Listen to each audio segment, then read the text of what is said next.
Dear student, आज के video में जो हम नेक्स्ट चैप्टर स्टार्ट करेंगे वो है dual nature of matter and radiation. तो मैटर और रेडिएशन का हम इसमें ड्यूल नेचर पढ़ेंगे।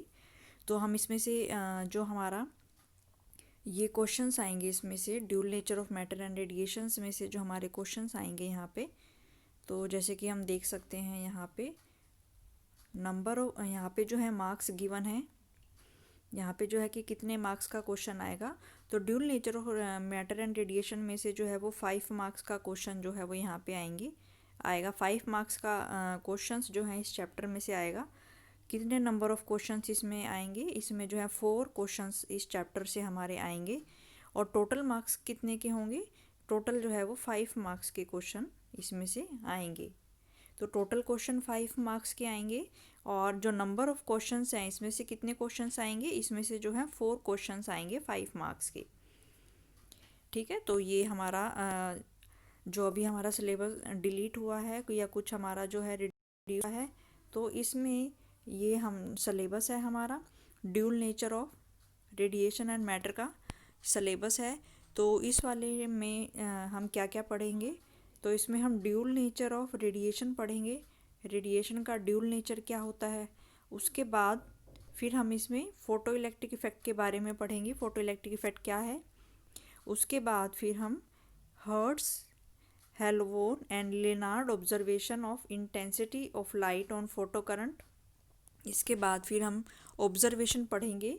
ये जो 3 साइंटिस्ट हैं, ये 3 साइंटिस्ट जो हमें यहाँ पे दिए गए हैं, इनकी ऑब्जर्वेशन हमें देखनी है कि इनकी क्या ऑब्जर्वेशन थी इंटेंसिटी ऑफ लाइट के ऊपर, और इफ़ेक्ट ऑफ पोटेंशियल और इफ़ेक्ट ऑफ फ्रीक्वेंसी, ये हमें देखना है। तो ये सारा डिटेल हम इसमें पढ़ेंगे। इसके बाद फिर है Einstein photo electric equation. Einstein की जो फोटो इलेक्ट्रिक इक्वेशन है उसके बारे में हम स्टडी करेंगे। और नेक्स्ट इसमें हम देखेंगे particle nature of light, light का जो पार्टिकल नेचर है उसके बारे में स्टडी करेंगे। Next is photon, matter waves, matter waves के बारे में हम इसमें स्टडी करेंगे। और मैटर वेव्स में हम wave nature of particle and de Broglie relation. तो ये सारा जो सिलेबस है ये हमारा इस चैप्टर में है। ये सारे टॉपिक्स जो हैं, ये सारे टॉपिक्स हमारे इस चैप्टर में हमें करने हैं। तो इसमें से 5 मार्क्स के, इसमें 4 क्वेश्चंस आएंगे और उनका जो वेटेज होगा वो 5 मार्क्स का होगा। तो ये सारे जो टॉपिक्स हैं ये हमारे इस चैप्टर में से हैं। तो first of all is the Maxwell equation.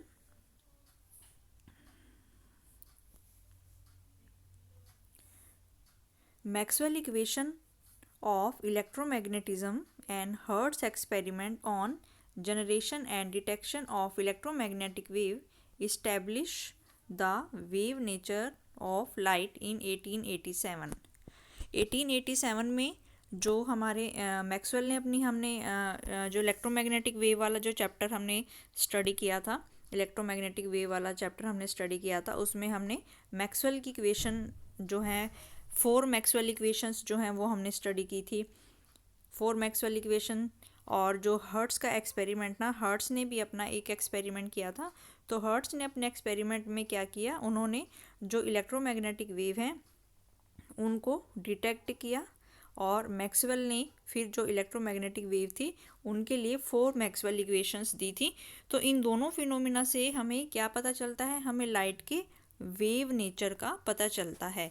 तो लाइट के वेव नेचर के बारे में हमें किसने बताया, यानी कि इलेक्ट्रोमैग्नेटिक वेव्स।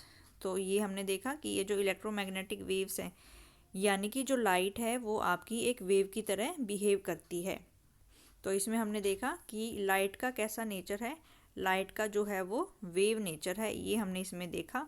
ये हम कर चुके हैं कि लाइट का जो है वो वेव नेचर होता है। यानी कि इसमें हमने इलेक्ट्रोमैग्नेटिक वेव्स के बारे में स्टडी की। इलेक्ट्रोमैग्नेटिक वेव्स में हमें बताया गया कि electromagnetic waves wearing electric field और मैग्नेटिक फील्ड की वजह से प्रोड्यूस होती हैं। और इसमें फिर जो इलेक्ट्रोमैग्नेटिक वेव है उनको सबसे पहले किसने डिटेक्ट किया था? उनको सबसे पहले हर्ट्स ने एक एक्सपेरिमेंट किया था 1887 में। उन्होंने इलेक्ट्रोमैग्नेटिक वेव को डिटेक्ट किया था, एक्सपेरिमेंटली उनको डिटेक्ट किया था। तो इससे हमें पता चल गया कि जो लाइट होती है वो कैसे नेचर की होती है। जो हमारी लाइट है जो हमारी लाइट है that is of the wave nature, की जो लाइट होती है वो हमारी वेव नेचर की होती है। बट द डिस्कवरी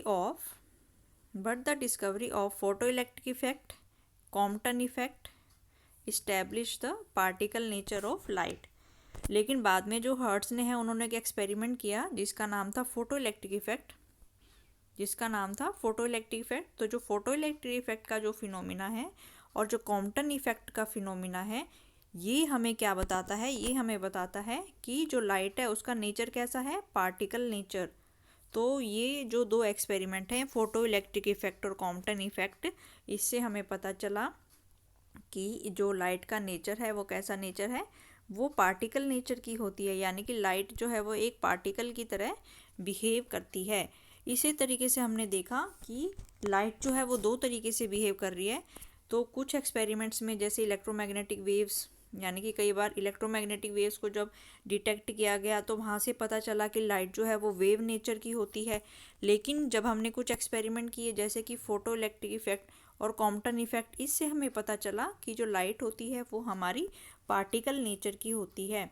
इसी से ही हमें क्या कंक्लूज़न हमने निकाला कि जो लाइट का नेचर होता है वो कैसा नेचर होता है, ड्यूल नेचर। लाइट का जो नेचर है वो कैसा है, ड्यूल नेचर। यानी कि ड्यूल नेचर का मतलब क्या है, ड्यूल का मतलब होता है डबल। ठीक है, तो ड्यूल का मतलब है, तो लाइट का जो है वो ड्यूल नेचर है।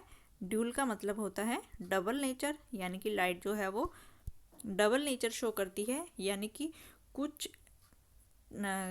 उसमें कुछ फिनोमेना में जो लाइट है वो हमारी वेव की तरह बिहेव करती है, यानी कि उसका नेचर जो होता है वो वेव की तरह होता है। और कुछ एक्सपेरिमेंट्स में लाइट जो है वो किसकी तरह बिहेव करती है, एक पार्टिकल की तरह बिहेव करती है। तो इस तरीके से जो लाइट है उसका डबल नेचर है, यानी कि कुछ एक्सपेरिमेंट्स में वो वेव की तरह बिहेव करती है और कुछ में जो है वो पार्टिकल की तरह बिहेव करती है।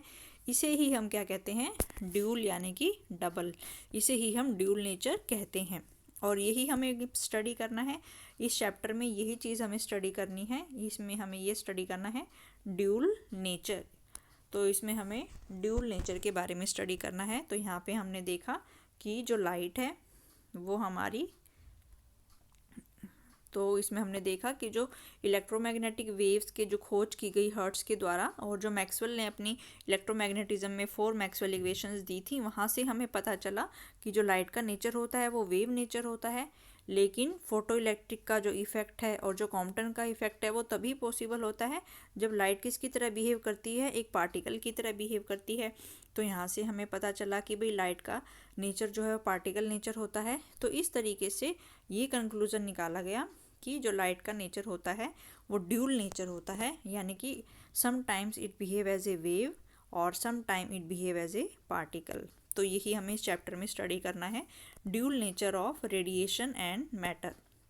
तो जो फर्स्ट टॉपिक है इसमें वो है हमारा इलेक्ट्रॉन एमिशन। इलेक्ट्रॉन एमिशन का मतलब क्या होता है, इलेक्ट्रॉन एमिशन मीन्स किसी भी चीज़ में से, किसी भी, अगर हम कोई भी चीज़ है हमारे पास उसमें से इलेक्ट्रॉन का emission.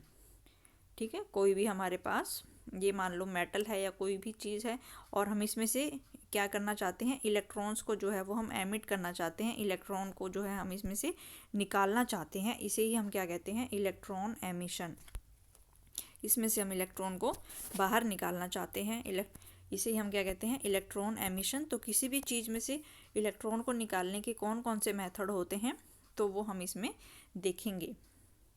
In metals electrons in the outer shell और valence electron are loosely bound. ठीक है, तो जो हमारी मेटल्स होती हैं, मेटल्स के केस में हमें पता है कि मेटल्स में जो है बहुत सारे वैलेंस इलेक्ट्रॉन होते हैं। तो इसके आउटर मोस्ट शेल में जो बहुत सारे इलेक्ट्रॉन्स होते हैं उनको हम वैलेंस इलेक्ट्रॉन्स कहते हैं। और ये जो वैलेंस इलेक्ट्रॉन्स होते हैं ये हमारे लूजली बाउंड होते हैं, बहुत ही लूजली बाउंड होते हैं। एंड हैंस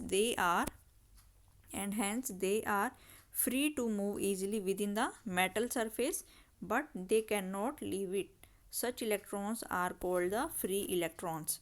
यानी कि मेटल में जो है हमारे बहुत सारे इलेक्ट्रॉन्स होते हैं, फ्री इलेक्ट्रॉन्स होते हैं आउटर मोस्ट शेल में, जिनको हम वैलेंस इलेक्ट्रॉन्स कहते हैं। और ये वाले जो इलेक्ट्रॉन्स होते हैं ये न्यूक्लियस के साथ में या एटम के साथ में बहुत ही लूजली बाउंड होते हैं, और ये जो है मेटल के सरफेस के अंदर कहीं पे भी मूव कर सकते हैं आसानी से, किसी भी जगह ये है ईजिली जो है ये जा सकते हैं, क्योंकि न्यूक्लियस का जो पॉजिटिव चार्ज है वो इनके ऊपर, इलेक्ट्रॉन्स के पास नेगेटिव चार्ज है और जो न्यूक्लियस है उसमें हमारा पॉजिटिव चार्ज है। तो ये वाले जो इलेक्ट्रॉन हैं ये लूजली बाउंड होते हैं, इसका मतलब ये मेटल के सरफेस के अंदर कहीं भी आसानी से जा सकते हैं, लेकिन ये but they can not leave the metal surface, लेकिन ये मेटल के सरफेस को जो है छोड़ के नहीं जा सकते, और इसीलिए इन इलेक्ट्रॉन्स को हम क्या कहते हैं, फ्री इलेक्ट्रॉन्स कहते हैं। ये इलेक्ट्रॉन जो होते हैं फ्री इलेक्ट्रॉन्स होते हैं और ये लूजली बाउंड होते हैं, लेकिन लूजली बाउंड का मतलब ये वैसे तो इनके ऊपर न्यूक्लियस का फोर्स कम होता है, ये कहीं भी आसानी से जा सकते हैं, लेकिन ये मेटल को छोड़ के नहीं जा सकते, मेटल के सरफेस को ये छोड़ के नहीं जा सकते। These free electrons can be emitted from the metal if they have sufficient energy to overcome the attractive pull of the metal surface। यानी कि अगर हमें इन मेटल में से इन फ्री इलेक्ट्रॉन को निकालना है तो हमें कोई ना कोई एनर्जी जो है वो प्रोवाइड करनी पड़ेगी। जैसे कि मान लो कोई भी ये हमारा न्यूक्लियस है, कोई भी जो है ये हमारा न्यूक्लियस है, ये हमारा जैसे कि न्यूक्लियस है और न्यूक्लियस पे पॉजिटिव चार्ज है, और मान लो कि यहाँ पे ये इसमें बहुत सारे शेल्स हैं, तो ये वाला जो इलेक्ट्रॉन है इस वाले इलेक्ट्रॉन को जो है हम यहाँ से निकालना चाहते हैं। ये वाला इलेक्ट्रॉन मान लो लूजली बाउंड है, और अगर ये वाले इलेक्ट्रॉन पर नेगेटिव चार्ज है, और अगर मान लो कि ये मेटल को छोड़ के चला गया, ये मान लो मेटल को छोड़ के चला गया, तो यहाँ पे कौन सा चार्ज हो जाएगा, इलेक्ट्रॉन के जाने से यहाँ पे पॉजिटिव चार्ज हो जाएगा। तो ये जो मेटल है ये हमारी इलेक्ट्रोपॉजिटिव यहाँ पे बन जाती है, और ये जो इलेक्ट्रॉन है यहाँ पे, ये इलेक्ट्रॉन पे नेगेटिव चार्ज है, तो इसको ये अपनी तरफ खींच के रखती है। इसीलिए जो इलेक्ट्रॉन है वो आसानी से, इसलिए ये जो इलेक्ट्रॉन है ये अपने आप से ही मेटल के सरफेस को छोड़ के नहीं आ सकता, क्योंकि जैसे ही ये मेटल को छोड़ने की कोशिश करता है मेटल पे पॉजिटिव चार्ज आ जाता है, और ये मेटल का जो पॉजिटिव चार्ज है ये इलेक्ट्रॉन को अपनी तरफ दोबारा खींच लेता है, ठीक है। और इसीलिए इलेक्ट्रॉन अपने आप से मेटल के सरफेस को छोड़ के नहीं जा सकता। तो इलेक्ट्रॉन को मेटल के सरफेस में से निकालने के लिए फिर हमें क्या करना पड़ता है, ये जो अट्रैक्टिव फोर्स है इसको ओवरकम करना पड़ता है, यानी कि हमें इलेक्ट्रॉन को एनर्जी देनी पड़ती है सो दैट कि वो इस अट्रैक्टिव फोर्स से ओवरकम हो सके। तो यहाँ पे ये बताया गया था कि ये जो इलेक्ट्रॉन्स हैं हमारे, इनको हमें फ्री इलेक्ट्रॉन्स जो होते हैं इनको हमें मेटल के सरफेस से निकालने के लिए हमें इनको क्या देनी पड़ती है, सफिशिएंट एनर्जी देनी पड़ती है to overcome the attractive pull of metal surface. क्योंकि जैसे ही मेटल सरफेस को छोड़ने की कोशिश करते हैं तो मेटल सरफेस पे पॉजिटिव चार्ज आ जाएगा, पॉजिटिव चार्ज उनको अपनी तरफ खींचने की, अट्रैक्टिव उनको अपनी तरफ बांधे रखता है। इसीलिए अगर हमें किसी भी मेटल सरफेस से इलेक्ट्रॉन को निकालना है तो हमें उस अट्रैक्टिव पुल को क्या करना पड़ेगा, ओवरकम करना पड़ेगा। और हम कैसे ओवरकम कर सकते हैं, उसको एनर्जी देके, इलेक्ट्रॉन को एनर्जी देके हम क्या कर सकते हैं, उसको ओवरकम कर सकते हैं। फिर इस फिनोमिना को हम क्या कहते हैं, the phenomena of emission of electron from the surface of metal is called the electron emission. तो मेटल के सरफेस से इलेक्ट्रॉन को निकालना, मेटल के सरफेस से इलेक्ट्रॉन को निकालने का जो फिनोमिना होता है उस फिनोमिना को हम क्या कहते हैं, इलेक्ट्रॉन एमिशन कहते हैं। इलेक्ट्रॉन के मेटल के सरफेस में से इलेक्ट्रॉन को निकालने का जो फिनोमिना होता है उसको हम इलेक्ट्रॉन एमिशन कहते हैं। और इलेक्ट्रॉन एमिशन के लिए हमें क्या करनी पड़ती है, हमें कोई ना कोई एनर्जी जो है वो उसको देनी पड़ती है, ठीक है। तो फिर हमें देखना है कि ये इलेक्ट्रॉन को एनर्जी जो है वो कैसे मिलेगी, इलेक्ट्रॉन को जो है वो एनर्जी जो है वो कैसे मिलेगी। The minimum required energy for the electron emission from the metal surface can be supplied to the free electrons by any of the physical process। यहाँ पे तो कुछ फिजिकल प्रोसेस दिए गए हैं जिसके द्वारा हम इलेक्ट्रॉन्स को क्या प्रोवाइड कर सकते हैं, जो हमारे फ्री इलेक्ट्रॉन्स हैं उसको हम जितनी उसको मिनिमम एनर्जी चाहिए मेटल के सरफेस से बाहर आने के लिए उसको हम प्रोवाइड कर सकते हैं। तो सबसे पहला मेथड जो यहाँ पे दिया गया है दैट इज़ द, सबसे पहला जो है that is the thermionic emission. Thermionic emission का मतलब क्या होता है? थर्माइनिक, थर्मल का इसमें जो थर्म है, यहाँ पे थर्म का मतलब होता है टेम्परेचर देके।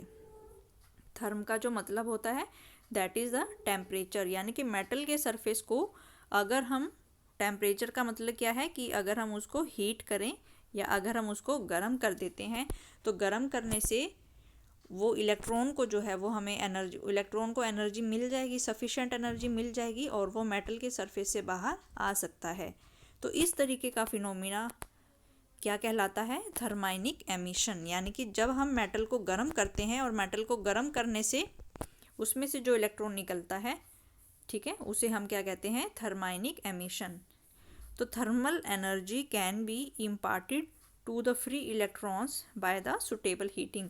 तो थर्माइनिक का मतलब होता है टेम्परेचर देना, थर्म का मतलब है टेम्परेचर और टेम्परेचर का मतलब होता है हीट करना या उसको गर्म करना। तो मेटल को गर्म करके हम जो फ्री इलेक्ट्रॉन्स हैं उनको क्या प्रोवाइड कर सकते हैं? उनको मेटल से बाहर आने के लिए जितनी एनर्जी चाहिए वो हम उसको प्रोवाइड कर सकते हैं, so that they can come out of the metal, ताकि वो मेटल से बाहर आ सकें। और इस तरीके से this process of emission of electron is known as the thermionic emission.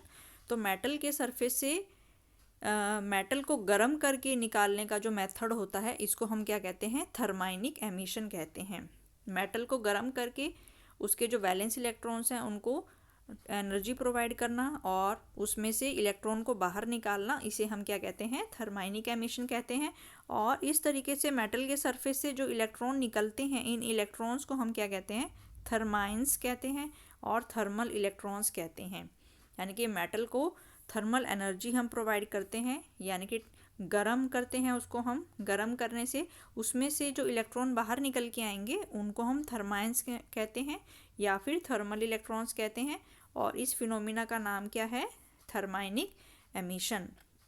तो कितने हमारे जो इलेक्ट्रॉन निकल के आएंगे, कितने इलेक्ट्रॉन निकल के आएंगे, ये किस चीज़ पे डिपेंड करेगा? The number of thermions emitted depend on the temperature of the metal surface. तो मेटल सरफेस का जितना ज़्यादा टेम्परेचर होगा उतने ही ज़्यादा उसमें से थर्मल इलेक्ट्रॉन्स जो हैं वो हमारे बाहर निकल के आएंगे। तो हम इसमें क्या पढ़ रहे हैं? हमने इलेक्ट्रॉन एमिशन का फर्स्ट मेथड देखा कि कैसे हम इलेक्ट्रॉन को मेटल के सरफेस से बाहर निकाल सकते हैं। सबसे पहला है हमारा थर्माइनिक एमिशन, यानी कि मेटल को गर्म करके। सेकंड मेथड है हमारा मेटल के सरफेस से अगर हमें इलेक्ट्रॉन को बाहर निकालना है, that is the field emission और cold cathode emission. Field emission का मतलब है यहाँ पे हम क्या लगाते हैं? इलेक्ट्रिक फील्ड जो है हम यहाँ पे हम क्या लगाएंगे? फिर दूसरा मेथड जो है हमारे पास, इलेक्ट्रिक फील्ड लगाते हैं हम यहाँ पे। तो it is the phenomena of emission of electron from the surface of metal surface. It is the phenomena of emission of electron from the metal surface by applying a very strong electric field. तो यहाँ पे हमें strong electric field apply करनी है और वो strong electric field की value कितनी है? 10⁸ वोल्ट पर मीटर। यानी कि जो मेटल है उस पर हम क्या अप्लाई कर दें? एक इलेक्ट्रिक फील्ड अप्लाई कर दें।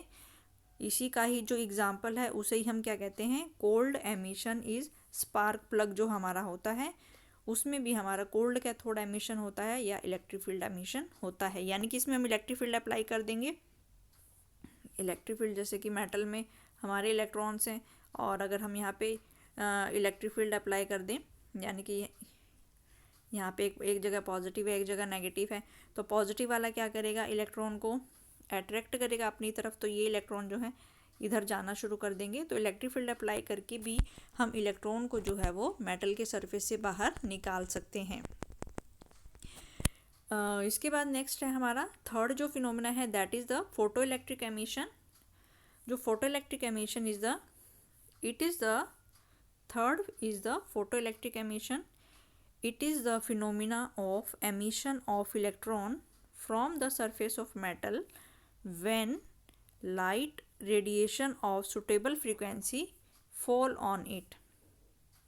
यानी कि फोटो इलेक्ट्रिक एमिशन, फोटो का मतलब क्या है? फोटो का मतलब क्या है?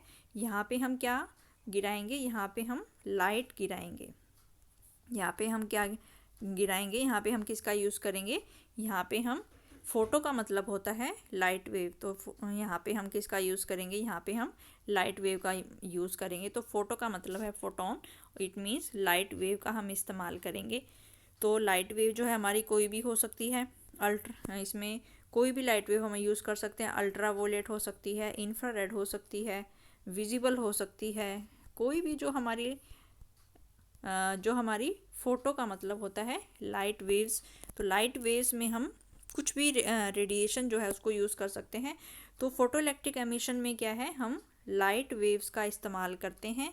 तो लाइट वेव्स यानी कि जब भी हम लाइट रेडिएशन को हम मेटल के सरफेस पे गिराते हैं, मेटल के सरफेस पे इंसिडेंट करते हैं, तो मेटल के सरफेस में से कुछ इलेक्ट्रॉन्स निकलते हैं और इसी फिनोमिना को हम क्या कहते हैं, फोटो इलेक्ट्रिक एमिशन कहते हैं। यानी कि जब हम लाइट वेव का इस्तेमाल करते हैं मेटल के सरफेस से इलेक्ट्रॉन को निकालने के लिए, तो उसे हम फोटो इलेक्ट्रिक एमिशन कहते हैं।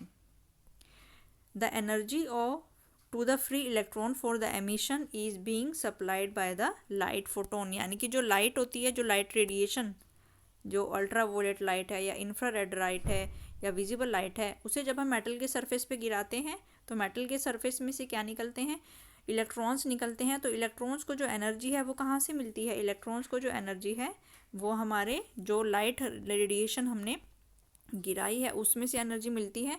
और इस तरीके से जो इलेक्ट्रॉन्स हमारे निकलते हैं उन इलेक्ट्रॉन्स को हम क्या कहते हैं, फोटो इलेक्ट्रॉन्स।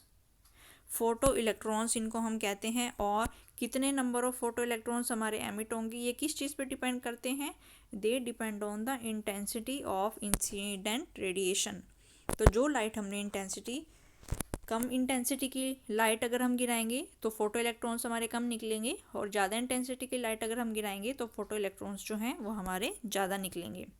तो यहाँ से हमने फोटो इलेक्ट्रिक एमिशन में क्या पढ़ा कि जैसे कि ये हमारा कोई भी मेटल का सरफेस है और इस मेटल के सरफेस पे अगर हमने यहाँ पे मान लो ये अल्ट्रा वोलेट रेडिएशन है, ये अल्ट्रा वोलेट रेडिएशन यहाँ पे हम स्ट्राइक कराते हैं, इस पर इंसिडेंट करवाते हैं, तो मेटल के सरफेस के जो इलेक्ट्रॉन्स हैं, मेटल के सरफेस के जो लूजली बाउंड इलेक्ट्रॉन्स हैं, वो इस इंसिडेंट रेडिएशन में से क्या ले लेंगे, एनर्जी ले लेंगे। और एनर्जी लेने के बाद वो इस मेटल के जो अट्रैक्टिव पुल है उससे बाहर निकल के आ जाएंगे, और यहाँ से जो इलेक्ट्रॉन निकल के आते हैं उन्हें हम क्या कहते हैं, फोटो इलेक्ट्रॉन्स। फोटो का मतलब यहाँ पे हमने लाइट वेव का यूज़ किया है। ये लाइट वेव अल्ट्रावोलेट हो सकती है, इंफ्रारेड हो सकती है, विजिबल हो सकती है, कोई भी लाइट वेव जो है हम यहाँ पे इस्तेमाल कर सकते हैं।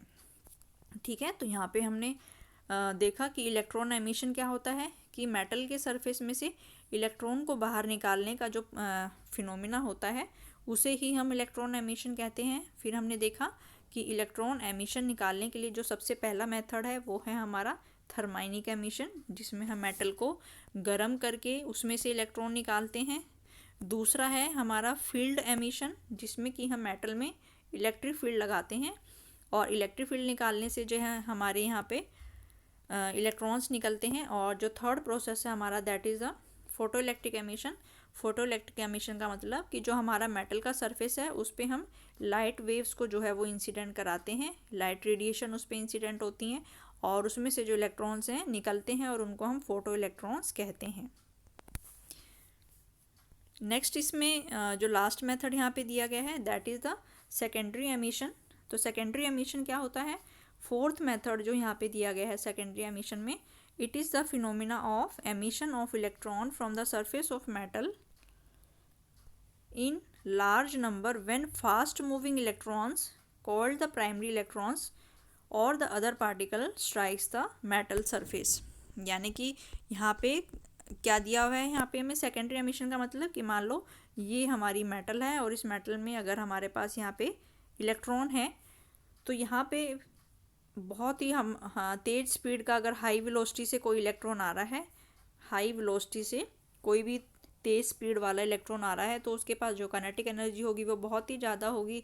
तो ये वाला इलेक्ट्रॉन, हाई स्पीड वाला जो इलेक्ट्रॉन है, ये मेटल के सरफेस से टकराएगा और अपनी एनर्जी जो है इस अंदर वाले इलेक्ट्रॉन को ट्रांसफ़र कर देगा और ये जो अंदर वाला इलेक्ट्रॉन है ये हमारा मेटल के सरफेस से बाहर आ जाएगा।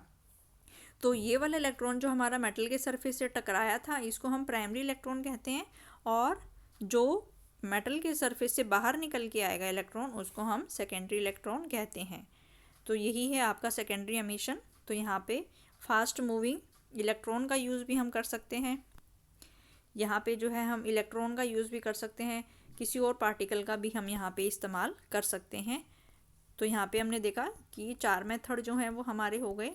Number 1 is the thermionic emission, number 2 is the field emission, number 3 is the photoelectric emission, and number 4 is the secondary emission.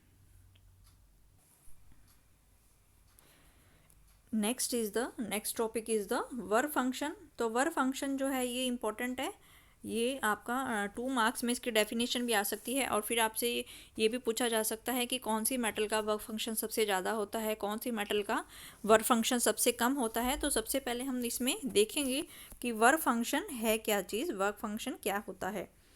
A certain minimum amount of energy is required to be given to an electron to pull it from the surface of the metal। यानी कि metal के surface में से अगर हमें electron को निकालना है, तो इलेक्ट्रॉन को निकालने के लिए हमें उसे कुछ मिनिमम अमाउंट ऑफ एनर्जी जो है वो देनी पड़ती है। इसी मिनिमम अमाउंट ऑफ एनर्जी को ही हम क्या कहते हैं, इसी मिनिमम अमाउंट ऑफ एनर्जी को ही हम क्या कहते हैं, वर्क फंक्शन मेटल का जो है वर्क फंक्शन कहते हैं। अभी हमने देखा कि अगर मान लो कि ये कोई मेटल है और मेटल में ये कोई इलेक्ट्रॉन है, और अभी हमने देखा कि अगर इलेक्ट्रॉन अपने आप से यहाँ पे बाहर आ जाता है, तो यहाँ पे अगर मान लो इलेक्ट्रॉन है तो ये पॉजिटिव चार्ज यहाँ पे डेवलप हो जाएगा। तो ये पॉजिटिव चार्ज इस इलेक्ट्रॉन को दोबारा अपनी तरफ खींच लेता है, इसलिए इलेक्ट्रॉन अपने आप से ही मेटल के सरफेस को अपने आप से नहीं छोड़ सकता। तो इलेक्ट्रॉन को मेटल के सरफेस से निकालने के लिए ये जो इनका अट्रैक्टिव पुल है, इसको हमें ओवरकम करना पड़ेगा। और अभी हमने देखा कि हमें जो है एनर्जी देनी पड़ेगी, और 4 डिफरेंट मेथड्स हमने देखे। यानी कि मेटल के सरफेस में से इलेक्ट्रॉन को निकालने के लिए हमें कुछ एनर्जी देनी पड़ती है, और इसी एनर्जी को ही हम क्या कहते हैं, मेटल का वर्क फंक्शन कहते हैं। ठीक है, तो मेटल के सरफेस में से इलेक्ट्रॉन को निकालने के लिए हमें जितनी मिनिमम एनर्जी लगती है, उसे ही हम मेटल का क्या कहते हैं, वर्क फंक्शन कहते हैं। और मेटल के वर्क फंक्शन को हम जो है कौन से सिंबल से रिप्रेजेंट करते हैं, इसको हम फाई नोट से रिप्रेजेंट करते हैं। जो वर्क फंक्शन है इसको हम फाई नोट से रिप्रेजेंट करते हैं। और जो वर्क फंक्शन होता है इसको हम किस में मेज़र करते हैं, work function is measured in electron volt. तो इसको जो है हम इलेक्ट्रॉन वोल्ट का जो सिंबल होता है ई हम जो है वो छोटा लिखेंगे, और वी जो है हम यहाँ पे कैपिटल बनाएंगे। तो इसे हम कहते हैं इलेक्ट्रॉन वोल्ट। तो इलेक्ट्रॉन वोल्ट है क्या, तो इलेक्ट्रॉन वोल्ट जो है it is the energy gained by an electron when it is accelerated by a potential difference of 1 volt. यानी कि इलेक्ट्रॉन वोल्ट का मतलब क्या है कि जब हमने 1 वोल्ट का जो है वो पोटेंशियल डिफरेंस लगाया है, और 1 वोल्ट का पोटेंशियल डिफरेंस लगाने से इलेक्ट्रॉन जो है वो एक्सेलरेट कर रहा है, और उसके एक्सेलरेट करने से उसको कितनी एनर्जी जो है उसने गेन की है।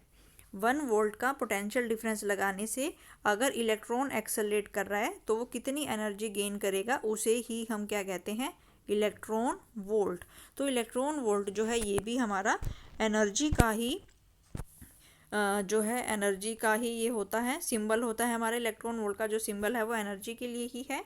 तो जो हमारा मेटल का जो वर्क फंक्शन है उसको हम किस में मेज़र करेंगे, इलेक्ट्रॉन वोल्ट में मेज़र करेंगे। और इलेक्ट्रॉन वोल्ट जो होती है, जब हम 1 वोल्ट का पोटेंशियल डिफरेंस जो है मेटल पे लगा रहे हैं और इलेक्ट्रॉन को एक्सेलरेट करा रहे हैं, और इलेक्ट्रॉन के एक्सेलरेट करने से वो इलेक्ट्रॉन जितनी एनर्जी गेन करेगा उसे हम 1 इलेक्ट्रॉन वोल्ट कहते हैं।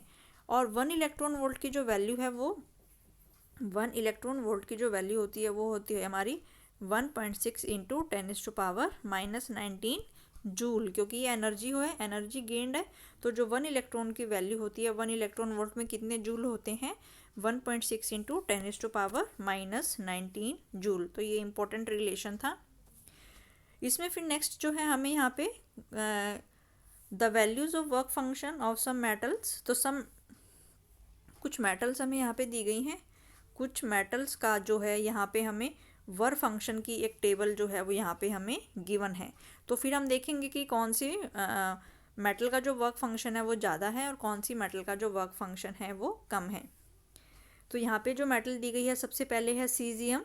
तो सीजियम की जो मेटल होती है उसका वर्क फंक्शन है 2.14 इलेक्ट्रॉन वोल्ट। तो ये सारी जो वैल्यूज़ हैं ये हमारी इलेक्ट्रॉन वोल्ट में गिवन है। इसके बाद पोटेशियम का है हमारा 2.30, sodium 2.75, calcium 3.20, molybdenum 4.17, lead 4.25, aluminium 4.28, mercury 4.49, copper 4.65, silver 4.70, nickel 5.15 and platinum 5.65। तो अगर हम इस टेबल को ध्यान से देखें तो हमें तो सबसे कौन सी मेटल का जो है वर्क फंक्शन सबसे ज़्यादा है, तो यहाँ पे हम देख रहे हैं कि ये जो प्लैटिनम है, इस प्लैटिनम का जो वर्क फंक्शन है वो सबसे ज़्यादा है। प्लैटिनम का जो वर्क फंक्शन है वो सबसे ज़्यादा है। और अगर हम देखें कि सबसे कम किसका है, तो हम देख रहे हैं कि जो सबसे कम है वो हमारा कौन सी मेटल का है, सीजियम मेटल का।